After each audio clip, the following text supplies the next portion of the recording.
We'll move on to the next item of business, which is a statement by Michael Russell on reporting to Parliament on the Coronavirus Acts. The Cabinet Secretary will take questions following a statement. I would encourage all members who wish to ask a question to press their request to speak button.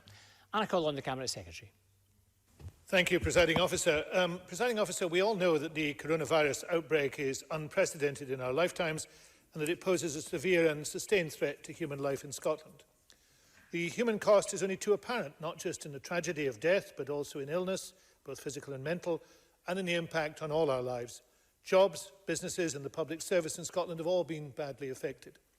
Throughout our society, in every community, the magnitude of the challenge we have faced and continue to face is unique and extraordinary. And it has required extraordinary measures to meet that challenge, including here in this Parliament.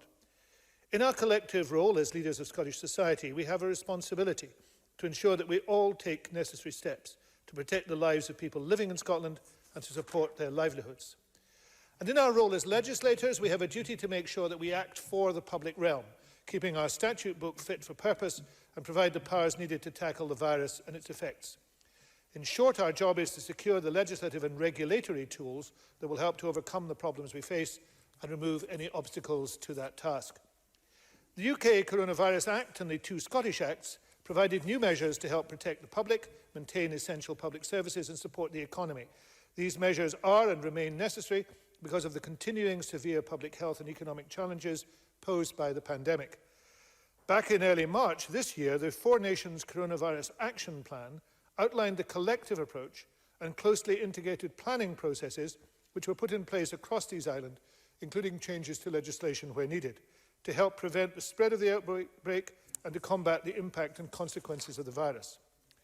The provisions in the UK Coronavirus Act built on that plan and covered a range of topics and sectors, including bespoke provisions for Scotland to reflect our different legal system and our devolved areas, and these were subject to a separate LCM which passed this chamber.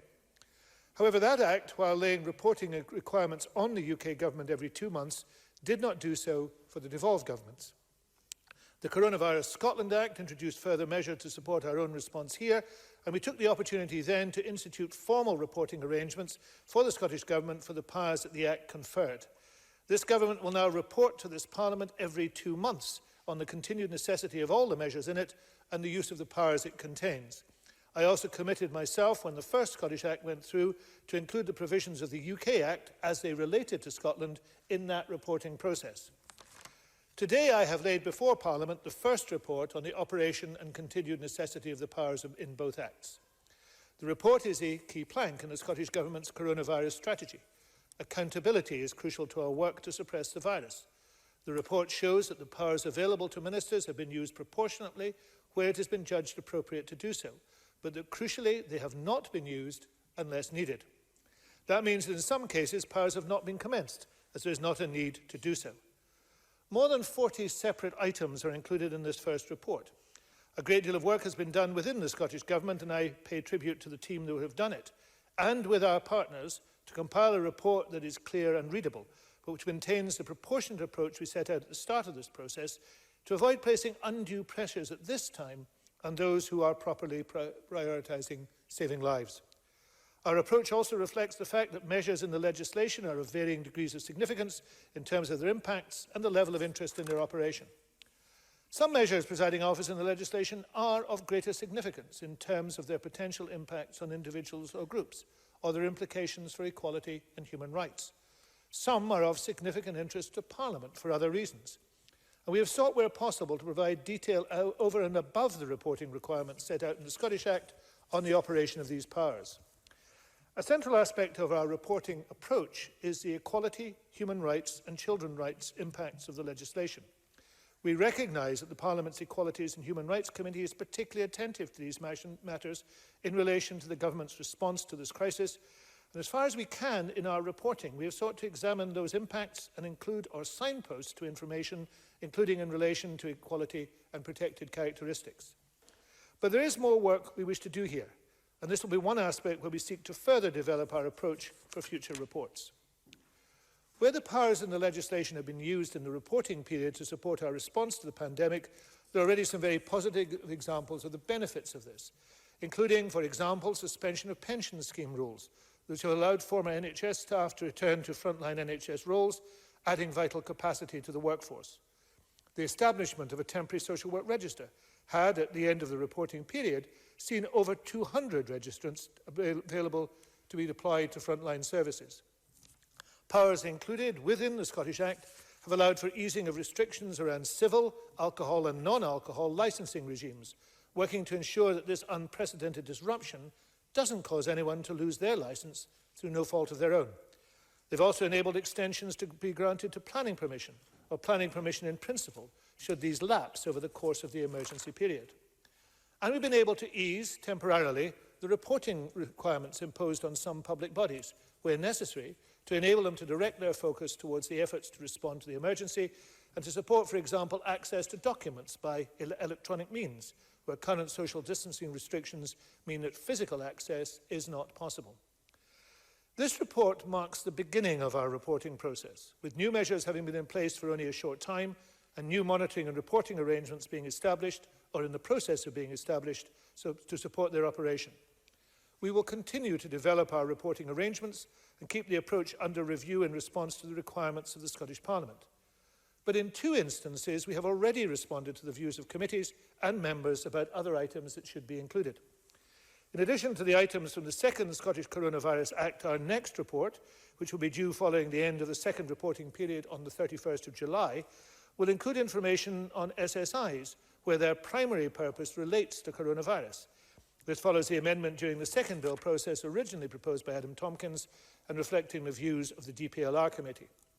The second report will also take into account available information from the Scottish Police Authority or Police Scotland about the nature and the number of incidents of domestic abuse during each reporting period. This reflects the amendment brought forward by Pauline McNeill to help inform the approach taken to domestic abuse during the outbreak, also as part of the second Scottish Bill. Scottish ministers will, of course, continue to be answerable to Parliament for how the Scottish Government is responding to the pandemic, including the use of these statutory powers. Let me conclude by noting that, as required by Section 15 of the Coronavirus Scotland Act, ministers have conducted a review of the provisions in Part 1 of that Act and have prepared this report. We are satisfied that the status of the provisions set out in Part 1 of the Act remains appropriate. A review has also been conducted of the provisions of the UK Act to which the Scottish Parliament gave legislative consent, and these are also covered within the report.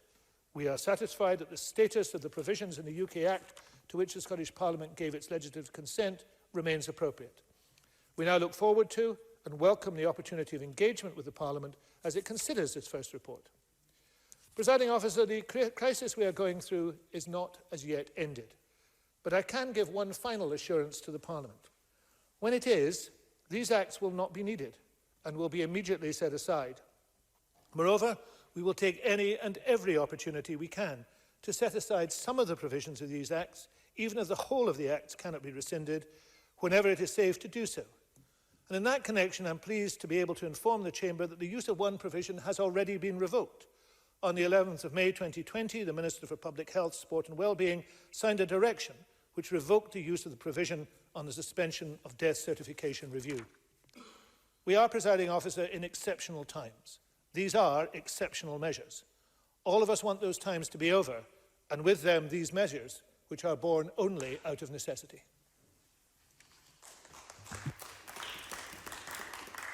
Thank you, Cabinet Secretary. We'll now move to questions. The first from Murdo Fraser. Thank you, Presiding Officer. Can I thank the Cabinet Secretary for his statement and for advance sight of it, and welcome the publication of the 2-month report. This is a detailed publication with a great deal of information, which MSPs and others will want to take time to absorb and consider carefully. At this stage, I would like to ask the Cabinet Secretary about the police enforcement of the health protection regulations, which restrict individuals' behaviour. The latest statistics from Police Scotland indicate that around 5,000 such notices have been issued, declining from a peak in early April, indicating that whilst there has been overall very high levels of public compliance with the regulations, nevertheless there is a persistent minority who continue to flout the rules and put themselves and others at risk. In evidence to the Policing Subcommittee this morning, the Scottish Police Federation said that in relation to restrictions on travel, entering someone else's house or on the question of quarantine on return from holidays, such measures are nigh on impossible to enforce. I have also been told that in rural areas such as Perthshire, the local police have been advised not to take any action in relation to individuals moving between first and second homes, even though this causes real concern in these communities and is a breach of the regulations. I'm sure that the Cabinet Secretary will understand the frustration this causes. So can I ask him, what is his view on having these regulations continuing in operation if the police are not able to enforce them? Cabinet Secretary. Well, first of all, I thank Murdo Fraser for his welcoming of the report, and I look forward to discussing it with his committee. There is, of course, always a balance to be struck between what is in legislation and what is in guidance. And Police Scotland have been involved in the development of legislation and guidance, I have to say. And we have the absolute confidence in Police Scotland and their ability and professionalism to support the measures in place. They're keeping the people of Scotland safe at a very different time, and the surveys show a very strong support for the policing in Scotland during the pandemic. Now, the Chief Constable has always made it clear that it's important that the policing tone and style reflects the need for positive engagement and common sense. And the vast majority of people have complied with the rules and continue to comply with the rules. And the rules are not there simply to impose upon people. They are there to save lives. I drove through early this morning to this Parliament, and the message is still there on the motorway gantries. It is about staying at home and saving lives. And we need to reinforce that all the time.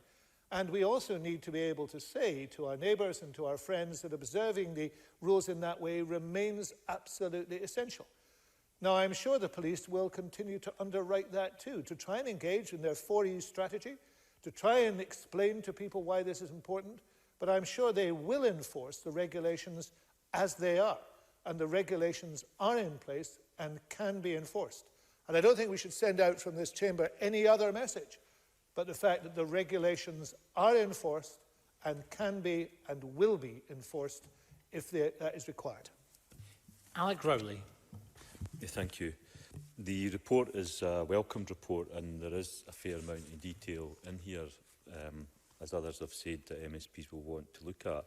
Can I ask the Cabinet Secretary a couple of points? One is that in terms of some of the powers that were brought in to take the pressure off local authorities, so for example in assessments, etc. Will there be more detailed information to be brought either back here through this report or to a committee? So for example, before we had the COVID crisis, assessment waiting times for care packages were already in some authorities completely out of control. So goodness knows where they are now. So I think what we also need to know is what the impact of these powers have been in terms of the example I give there, growing waiting lists for assessments for care packages. And can I also ask in terms of looking forward, we have the 2 COVID bills that have come here, but in areas such as risk assessment in workplaces, health and safety, if we start to see the R number go up, is he willing to take further steps to look at what the response has been to risk assessments in workplaces, health and safety reps, and indeed collective bargaining across the whole of the care sector? Cabinet Secretary. I thank Alec Rowley for those 2 questions and for his welcome for the report, and I'm sure we'll have the chance to discuss it. In terms of the powers, sections 16 and 17 of the Act address the duty of the local authority to assess needs, and section 16 was also about further provision. Now, there is a comprehensive section in the report on this that provides additional new information. And we do now know that in the use of those powers, and we've surveyed 26 out of the 32 local authority areas, 6 did not respond, we do now know that 5 partnership areas comprising 6 local authorities used these powers during the period. So the vast majority of local authorities did not use these powers. So the data that we have here adds to, supplements, but does not replace the data then about how existing legislation is being used. So we're adding an additional level of data focused specifically on how this is used. I think when we see next time the figures for how the ordinary legislation is used, that will tell us something about whether this is helping local authorities to meet those targets or whether it's failing to do so. It's also interesting, as the member will find out from the report when he reads it in full, that in this area, some local authorities have used the powers across the whole area. Some are targeting them very carefully, perhaps, and we will have to set that against the other data, perhaps in areas where they were performing worst. So I think it's going to take a lot of work to look at the data, to compare that data, and to work out what is happening. But we have the data here. We will have more data, because we're keen that this particular area is one of the areas where we continue to add to the data that we have. In terms of safe workplaces, can I repeat assurances that I've given the member before, that I gave Colin Smythe in the passage of the second bill? There is an absolute legal right to a safe workplace. That there's no ifs and buts. Nothing we've done in legislation does anything other than reinforce that fact. And if there is not a safe workplace, people should not be in that workplace and must not be in that workplace. And it is the act of utter irresponsibility of an employer to expect them to be in that workplace. And there are legal remedies available so that people do not have to do that. Now, the member asked me if we would undertake further legislation. We have done 2 emergency bills. I have to say that is a lot in 2 months. But of course, if there was any issue that we required to return to this chamber with and to legislate on, we would do so. Now, I hope we won't have to do so, but if we required to do so, we would do so. I do hope that's not necessary, but the issue he raises and other issues, if that became something that was essential, of course we would act on it. Thank you. Andy Whiteman, to be followed by Alex Cole-Hamilton. Thanks, Presiding Officer, and thank Cabinet Secretary Fan Sight of the report. It's a long report, of course. It will take some time to digest. In paragraph 7.1.1.8, it talks about the establishment of the private rented sector resilience group in the context of housing. Can I ask the Cabinet Secretary who's on this group? Who, if any, represents tenants, and if none, why not? When was it established? How often is it meeting? And will the agenda minutes and papers be published? Cabinet Secretary. Well, I think what I have to say to Andy Whiteman is that I would require to have that information and to get it sent to him. I do not have this information in the report, but I think the fact that it has been set up is an indication of the serious intent of the Scottish Government to make sure that work is done and continues to be done on the provisions in the bill. And I just want to stress that. This is not in any sense about the things that didn't make it through into legislation. This is about the things that made it through into legislation and then how they are operating, what's taking place. So if the member will allow me to, I will ensure that the questions he has asked are noted and that we have answers for him in writing to them. I thought the member might also want to ask me about his Muirburn provision, which I'm happy to say, if he looks up, can be reactivated in October, because there's another possibility of Muirburn at that time. But he will no doubt want to note that from the report and perhaps come back to me about that being one of the things he did get through the Act when he proposed it. Alex Cole-Hamilton, to be followed by Annabel Ewing. Thank you very much, Presiding Officer. I appreciate the provisions in Schedule 9 on the temporary modification of mental health legislation have not yet been commenced. 2 of the most controversial elements of the bill are to be found in those provisions. Firstly, increasing emergency detention on grounds of mental ill health from 72 to 120 hours, and removing the need of a medical practitioner to consult a mental health officer before the imposition of a short-term detention certificate. These were passed in good faith because at the time this Parliament had no idea what the demands on the NHS were going to be. It is now not clear why they would ever be needed, because we know that the capacity strain, even in the event of a second wave, does not impact prohibitively on this arm of the health service. Does he recognise the view of my party and human rights organisations that these provisions are unnecessary, potentially illiberal, and should now be repealed as soon as possible? Cabinet Secretary. Thank Alex Cole-Hamilton for his question. I mean, I expressed my own concern about these provisions when the legislative consent motion went through, and I'm sure I'm on record as doing so. But I'm not a psychiatrist, and indeed Alex Cole-Hamilton is not a psychiatrist, but fortunately I have the words of a psychiatrist in front of me. And no mean psychiatrist, I have to say, Professor John Crichton, the chair of the Royal College of Psychiatrists in Scotland. And unfortunately he contradicts directly what Alex Cole-Hamilton has said. Let me just read, if I might, a paragraph from it. Up to this point, while there have been significant workforce impacts, our members have been able to cope. This is what Mr Cole-Hamilton says, but then he went on. In spite of evidence heard by the committee on the 28th of May, though, there remains a real possibility that these workforce pressures will come to bear later in the year. The real risk of a second spike alongside an expected post-lockdown increase in severe mental health cases would have the potential for a reduction in the mental health workforce to the point they cannot operate mental health legislation in a normal way, placing vulnerable patients at risk. The decision to enact these emergency measures in such a scenario would need to be taken quickly in response. To not have these measures immediately available in such a situation could lead to patients facing unnecessary delays to treatment and resulting harm. We would therefore call for the committee, that is the Qualities Committee, to reconsider its recommendation on Schedule 9. So I have to say, I have to disagree with Mr. Cole-Hamilton. I was concerned about these. We would all remain concerned about these. But, you know, when in doubt about an issue to do with mental health, it's quite useful to listen to a psychiatrist, let alone the chair of the Royal College of Psychiatrists, and he appears to be entirely clear about the matter. Annabel Ewing to be followed by Adam Tompkins. Thank you, Presiding Officer. The additional supplement to the carers allowance provided for in the legislation will represent a lifeline for hard-working carers right across Scotland. Can the Cabinet Secretary advise as to how many carers are expected to benefit from this additional funding? Cabinet Secretary. Well, I'm grateful to the member for that question. The carer supplement was dealt with in Schedule 1, Part 3 of the Coronavirus Scotland No. 2 Act, of which we are not reporting at this present moment, as it's only just been passed. That will come into the reporting process due by the 31st of July. I can, however, say that there will be an investment of about 19.2 million, and the estimate that it will support about 83,000 carers with the additional cost of caring during the pandemic. So I hope that answers the question, but more detailed information on what is in the second act and reporting on that will happen in the next reporting period. Thank you. Adam Tompkins to be followed by Ruth McGuire. Adam Tompkins. Thank you, Presiding Officer. I know that the government's route map talks about allowing marriages to take place in phase 2, and I know that we're not yet in phase 2, but the route map is not law. The law requires that Scottish ministers must take steps, and must take steps now, with the Registrar General to ensure that marriages can go ahead compatibly with the right to marry under Article 12 of the European Convention. So can I ask what such steps have Scottish ministers taken to date, and when will they report to Parliament on what those steps have achieved?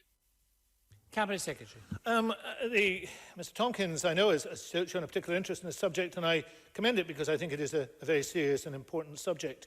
I explained to him last week when he asked the very similar question at the committee that I think that two things have happened. One of which is that emergency marriages have continued, and indeed I've been helpful, and I know he has been helpful to people who have sought those emergency marriages, and that has been one step forward.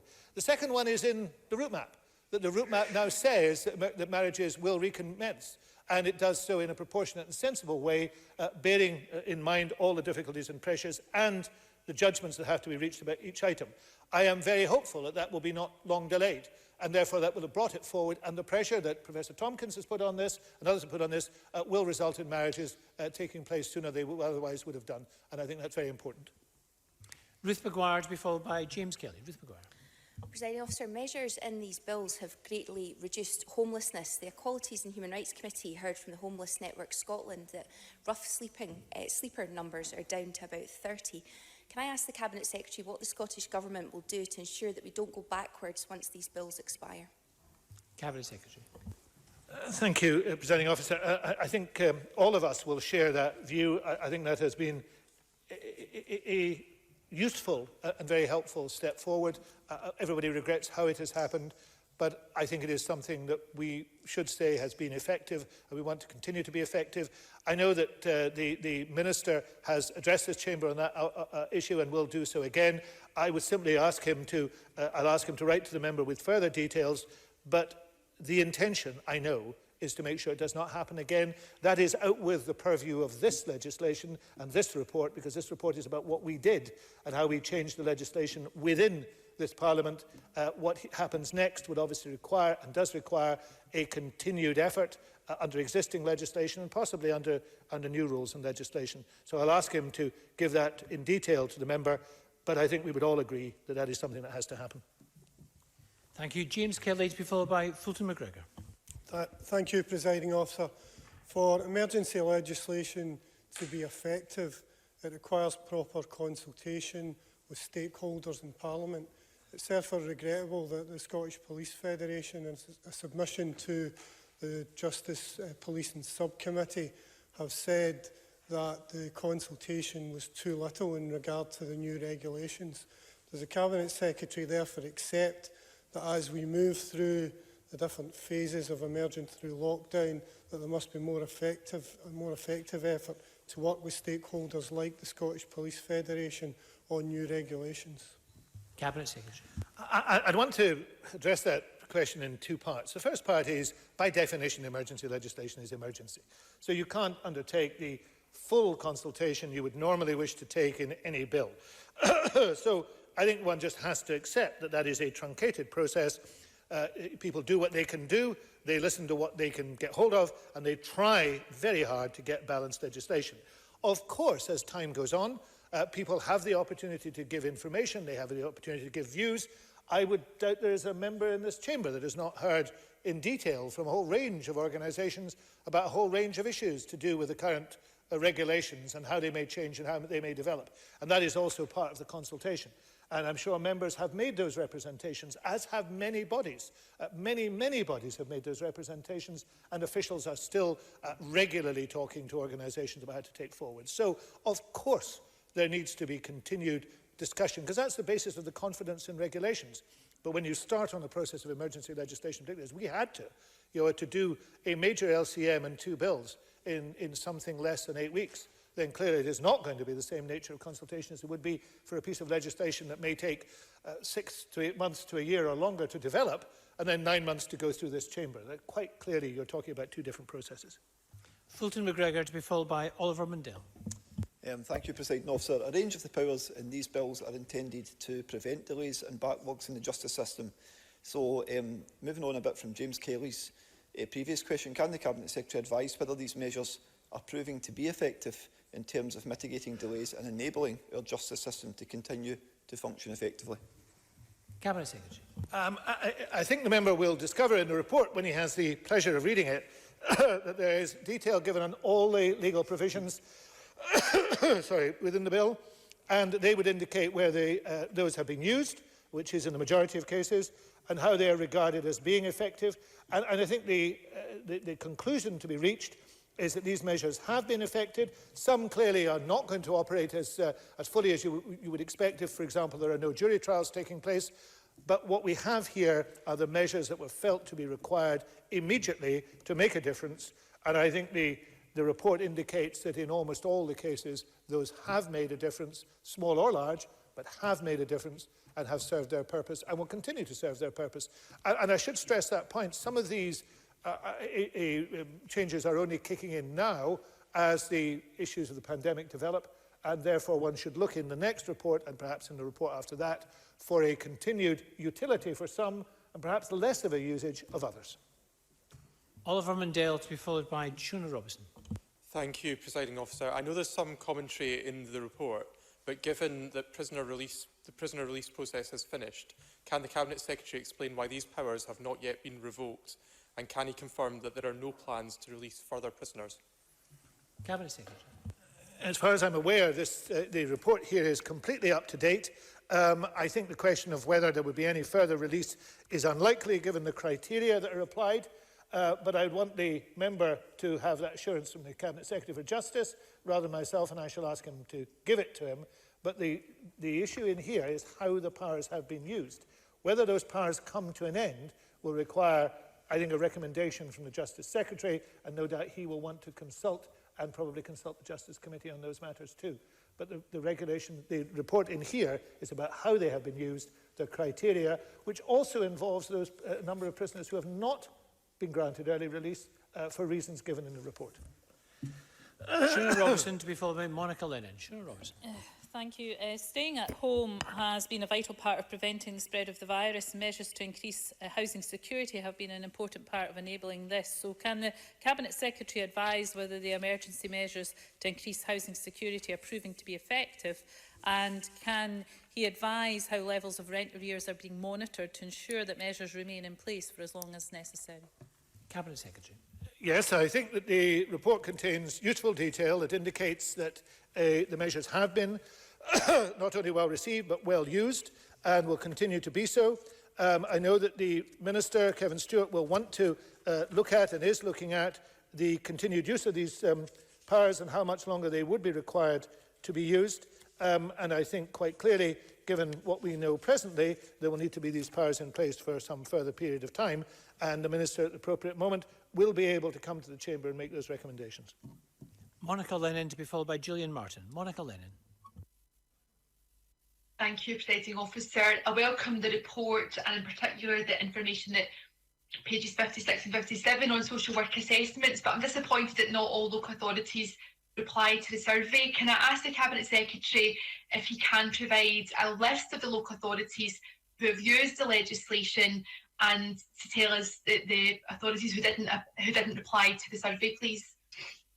Cabinet Secretary. I can certainly give the member the list of authorities which did not reply, and those are, I regret to say, Argyll and Bute, Falkirk, Highland, Inverclyde and Scottish Borders. Those are the ones we did not hear from, and I know officials will be in touch with them. Of those who are using the powers, 2 local authorities, East Renfrewshire and Dundee, provided information on numbers of assessments and comparator data, so that they went further than they need to go.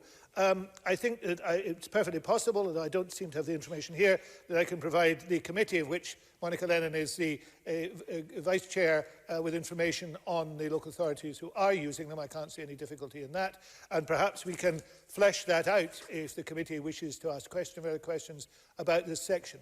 I think this section is reassuring in the sense that I remember Monica Lennon asked me questions about this when the bill was going through. And I think there was a fear, which I shared with her, that it would be more widely used than it appears to have been used to date. And I stress to date, because there is an issue to be addressed there. But I'm sure we can give you that information, and I have now given you the information of the ones who have not responded, and I'll make sure that officials try and get some information from them. And Gillian Martin. Thank you, Presiding Officer. It's understandable that powers have been given to local authorities to exclude the public from meetings on health grounds. However, it is vital that our democracy is transparent, and I note that Aberdeenshire Council have been putting all policy committees' recordings online throughout the lockdown and are streaming live from tomorrow. Has the Scottish Government engaged with all local authorities to encourage interim measures such as video broadcast of meetings? Cabinet Secretary. The member makes a very important point. In a sense, we have also excluded members of the public from our meetings because the galleries are closed, and therefore we have done no more than local authorities we have empowered local authorities to do. But of course, our proceedings are being broadcast live. They are recorded verbatim. I'm sure that's not the most exciting read all of the time, but they are there if people want to read them. And in those circumstances, I would definitely believe the local authorities should pay heed to that and ensure that if they do not have members of the public there, and they cannot have members of the public there, quite clearly, in terms of social distancing at the present moment and other restrictions, they should be very transparent in those proceedings, how they operate, and the proceedings also of emergency committees which do exist in some local authorities to undertake business. I don't think this is a burden. I think it's a necessity, and certainly we would encourage every local authority to recognise that. Thank you very much. That concludes this item of business. I'm going to move on shortly to a debate on COVID-19, the next steps. There'll just be a short pause while we change seats.